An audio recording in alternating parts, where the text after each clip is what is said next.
Hello everyone, welcome to my channel. और बच्चों, इससे पहले वाले वीडियो में हम लोग कंट्रोल एंड कोऑर्डिनेशन का एक इंट्रोडक्शन देख चुके हैं और वहाँ पर हमने नर्वस सिस्टम से रिलेटेड न्यूरॉन्स की स्ट्रक्चर के बारे में डिस्कस किया था। साथ में रिफ्लेक्स एक्शन और रिफ्लेक्स आर्क भी हम डिस्कस कर चुके हैं। तो लेट्स वी स्टार्ट। अब हम इस चैप्टर में डिस्कस करेंगे central nervous system and peripheral nervous system.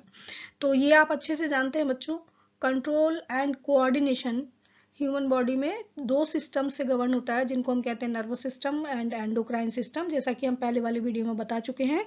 तो यहाँ पर हम नर्वस सिस्टम के बारे में कुछ डिस्कस करेंगे। Nervous system is further divided into two parts, central nervous system and peripheral nervous system. Central nervous system divide into brain and spinal cord, and peripheral nervous system consists somatic nervous system and autonomic nervous system. Somatic nervous system is voluntary system, or it control the voluntary actions of the body, and autonomic nervous system govern the involuntary actions. और you can say कि आपकी body की visceral organs के जो movements हैं उनको control करने का काम करता है ऑटोनॉमिक नर्वस सिस्टम। इसको फर्दर दो पार्ट्स में डिवाइड कर दिया गया है, एक सिंपैथेटिक नर्वस सिस्टम और दूसरा पैरासिम्पैथेटिक नर्वस सिस्टम। नेक्स्ट बच्चों, हम बात कर लेते हैं नर्वस सिस्टम में ब्रेन की। तो सेंट्रल नर्वस सिस्टम में बहुत इंपॉर्टेंट जो पार्ट्स होते हैं वो कहलाते हैं ब्रेन एंड स्पाइनल कॉर्ड। अब इसका मेन फंक्शन क्या होता है? तो central nervous system collect information from receptors and send messages to brain और spinal cord and convey the messages from them to the effector organs. It means जो भी messages या आउटर सिग्नल्स होते हैं वो रिसेप्टर्स के थ्रू कलेक्ट किए जाते हैं, उसके बाद उनको ब्रेन या स्पाइनल कॉर्ड तक सेंड कर दिया जाता है। वहां पर ये इंटरप्रेट होते हैं और जो ऑर्डर या मैसेजेस ब्रेन या स्पाइनल कॉर्ड ऑर्गन्स तक पहुंचाते हैं, उन मैसेजेस को फिर ऑर्गन्स तक कन्वे कर दिया जाता है थ्रू द नर्व्स। और सेंट्रल नर्वस सिस्टम में ब्रेन एंड स्पाइनल कॉर्ड में हम सबसे पहले ब्रेन की बात कर लेते हैं। तो देखिए, ब्रेन जो है वो सबसे इम्पोर्टेंट पार्ट है ह्यूमन बॉडी का, क्योंकि यही एक वो पार्ट है जो कि हमको दूसरे एनिमल्स से डिफरेंशिएट करता है। It is located in skull and protected by cranium. Cranium is a bony box, bones का बना हुआ एक छोटा सा बॉक्स होता है जिसके अंदर ब्रेन सिचुएटेड होता है। And it is also surrounded by 3 membranes which are called meninges. 3 membranes से कवर्ड होता है जिनको हम मेनिंजेस कहते हैं। ये जो मेनिंजेस होते हैं इनके बीच में, मान लीजिए ये 3 लेयर्स इस तरह से कवर करती हैं पूरे ब्रेन को, तो इनके बीच में जो गैप प्रेजेंट होता है उस गैप में फ्लूइड फील्ड होता है जिसको हम सेरिब्रो स्पाइनल फ्लूइड कहते हैं। एंड ये फ्लूइड एक तरह का प्रोटेक्टिंग फ्लूइड होता है जो कि ब्रेन को मैकेनिकल जर्क से बचाता है। शॉक एब्जॉर्बर है तो मैकेनिकल जर्क से उसको प्रोटेक्ट करता है। ब्रेन को 3 मेन पार्ट्स में डिवाइड कर दिया गया है। फोर ब्रेन, तो ये पार्ट जो आपको दिखाई दे रहा है, this part is known as forebrain. पूरा 80% पार्ट जो है ब्रेन का वो फोर ब्रेन बनाता है। उसके बाद ये मिडिल वाला पार्ट है, इसको हम कहते हैं मिड ब्रेन। और फिर ये जो लास्ट वाला पार्ट है ये कहलाता है हाइंड ब्रेन। क्लियर? तो देखिए, इनको हम एक बार डिस्कस कर लेते हैं सबको। डिफरेंट डिफरेंट फंक्शंस हैं सबके, पार्ट्स भी हैं इनके डिफरेंट। तो सबसे पहले हम बात डिस्कस करते हैं fore brain, largest part of the brain. सबसे बड़ा पार्ट है ब्रेन का, जैसा कि मैंने अभी आपको बताया, और ये 80% पार्ट कवर करता है। इसका जो मेन पार्ट है उसको हम सेरेब्रम कहते हैं। ठीक है, cerebrum is the main part of forebrain. It is known as site of intelligence या सीट ऑफ इंटेलिजेंस, क्योंकि आपकी जो लर्निंग, मेमोरी, बिहेवियर या आईक्यू है वो सब यहाँ पर इंफॉर्मेशन यहीं पर स्टोर होती है। It controls all our actions and movement. हमारे जो भी एक्शंस हैं, वॉलंटरी एक्शंस और मूवमेंट्स, उनको कंट्रोल करने का काम करता है फोर ब्रेन। साथ में learning, memory, behaviour, sense, touch, ये सारी चीजें भी इन्हीं को कंट्रोल करता है। डिफरेंट सेंस ऑर्गन्स को भी कंट्रोल करने का काम करता है। इसके देखिए डिफरेंट पार्ट्स होते हैं जिनको हम नाम देते हैं फ्रंटल लोब, जो कि बिल्कुल फ्रंट वाला पार्ट है इसका, ये फ्रंटल लोब कहलाता है। और ये आपके थिंकिंग और विजन और डिसीजन मेकिंग पावर जो होती है उन सब चीजों को कंट्रोल करने का काम करता है। टेम्पोरल लोब ये वाला पार्ट है, दिस वन, और ये आपकी हियरिंग जो सेंसेशंस हैं उनसे रिलेटेड होता है। पैराइटल लोब की अगर आप बात करते हैं तो हीट, टेम्परेचर, टच, सेंस, इन सब चीज़ों को कंट्रोल करने का काम करता है। ऑक्सीपिटल लोब जो होता है वो साइट से रिलेटेड होता है, यानी कि आपकी विजन पावर से रिलेटेड होता है। तो इस तरह से ये डिफरेंट लोब्स हैं, डिफरेंट पार्ट्स हैं, और ये सबसे बड़ा पार्ट है आपके ब्रेन का और सबसे इम्पॉर्टेंट भी है। नेक्स्ट हम बात करते हैं मिड ब्रेन की।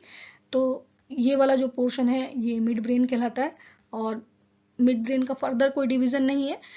रिफ्लेक्स आपकी हेड और नेक के जो रिफ्लेक्स एक्शंस होते हैं या रिफ्लेक्स मूवमेंट होते हैं उनको कंट्रोल करने का काम करता है। साथ में आई मसल्स को कंट्रोल के मूवमेंट को कंट्रोल करता है, और people size and eye lens की शेप को मेंटेन करने का काम करता है।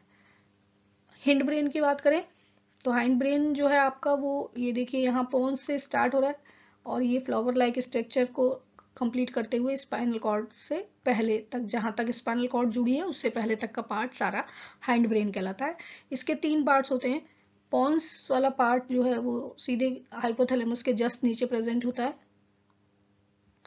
इसके बाद ये फ्लावर लाइक स्ट्रक्चर, ये बड़ा पार्ट है जो कि ये सेरेबेलम कहलाता है। यहाँ पर देखिए डिफरेंस है, cerebrum is the part of forebrain and cerebellum is the part of hindbrain।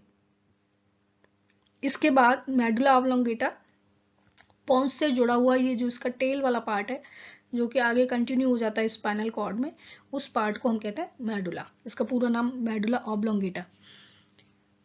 इनके फंक्शंस की अगर हम बात करते हैं तो pons helps in regulation of respiration, pons respiration के प्रोसेस में हेल्प करता है।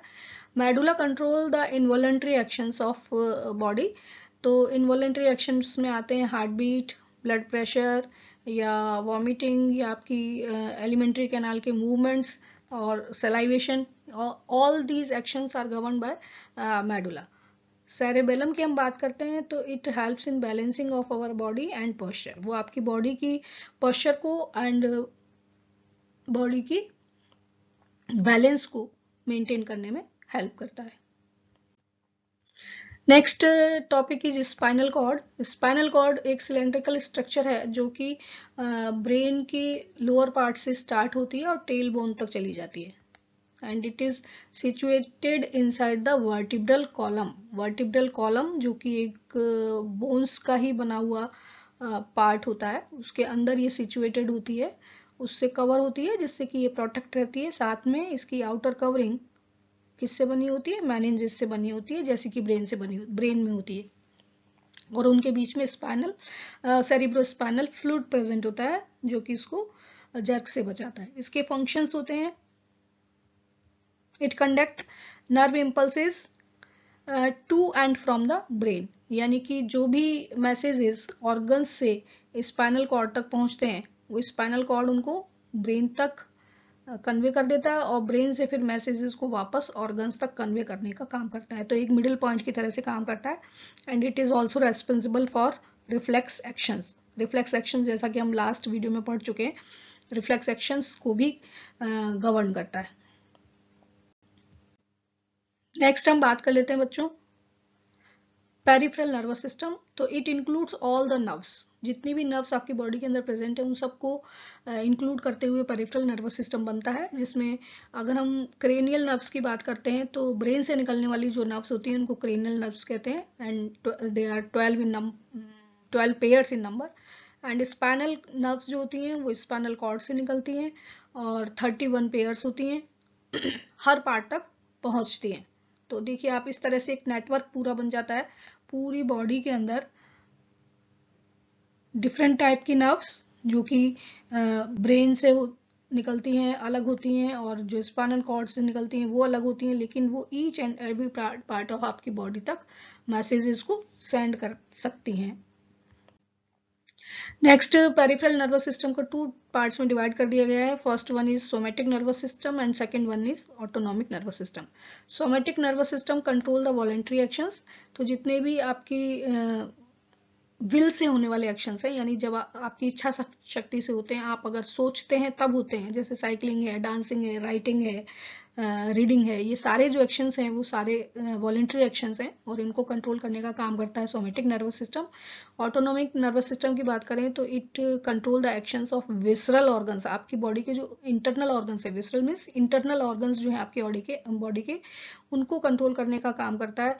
तो फिर इनवॉलंटरी एक्शंस में इन्वॉल्व होता है. तो ऑटो का मतलब भी होता है सेल्फ.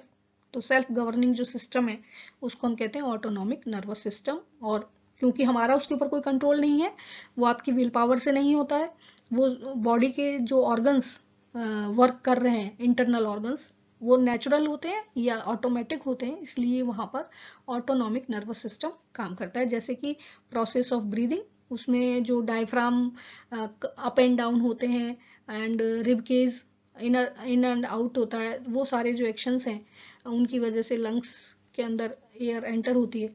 तो ये सारा जो प्रोसेस है उसको कंट्रोल करता है ऑटोनॉमिक नर्वस सिस्टम. इसी तरह के डाइजेशन के प्रोसेस में आपने पढ़ा है कि फूड जब हम खाते हैं तो फिर वो किस तरह से माउथ से आगे पास ऑन होता है और उसमें पेरिस्टाल्टिक मूवमेंट्स होते हैं या जो भी मसल्स उसके मूवमेंट में हेल्प करती हैं, वो सारे मूवमेंट्स कंट्रोल होते हैं ऑटोनॉमिक नर्वस सिस्टम के थ्रू. ऑटोनॉमिक नर्वस सिस्टम को फिर 2 पार्ट्स में डिवाइड कर दिया गया है, sympathetic nervous system and parasympathetic nervous system. जो ऑटोनॉमिक नर्वस सिस्टम को 2 पार्ट्स में डिवाइड किया गया है और इसको हम कहते हैं parasympathetic nervous system and sympathetic nervous system.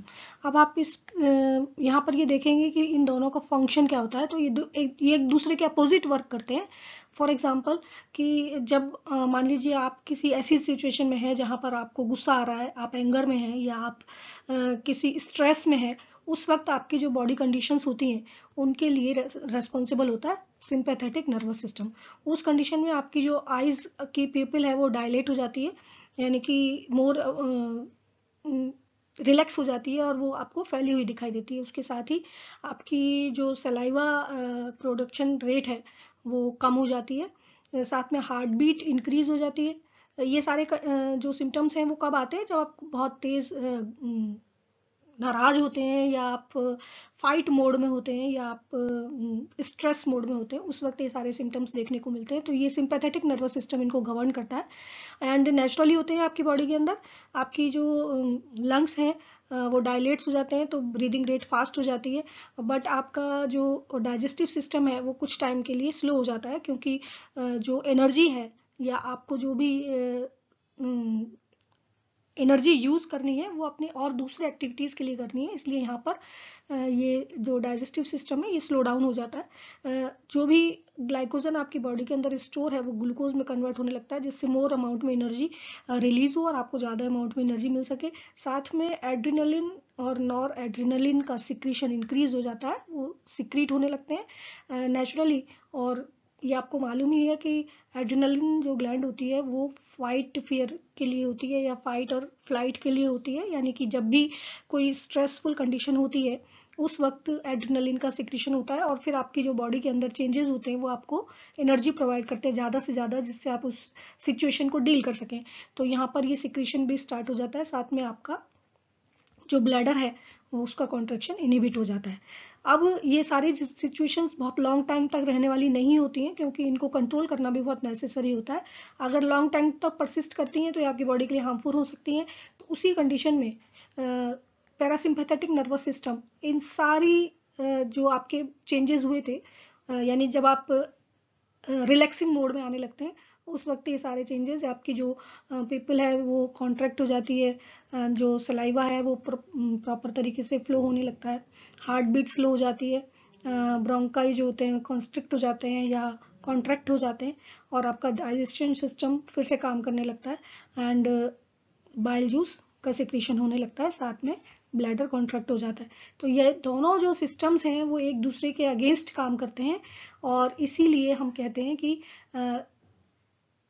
जब भी एंगर वाली स्टेज होती है हमारी, या जो स्ट्रेसफुल स्टेज होती है, वो बहुत लॉन्ग टाइम तक रहने वाली नहीं होती है। कुछ टाइम के बाद वो डायलेशन वाली जो स्टेट आती है, जो रिलैक्सेशन वाली स्टेज आती है, उसमें पैरासिम्पैथेटिक नर्वस सिस्टम अपना काम स्टार्ट कर देता है। एंड ये क्योंकि दोनों सेल्फ गवर्निंग है, इसलिए ऑटोमेटिक ही आपकी बॉडी के अंदर कंट्रोल होते हैं। So thanks for watching this.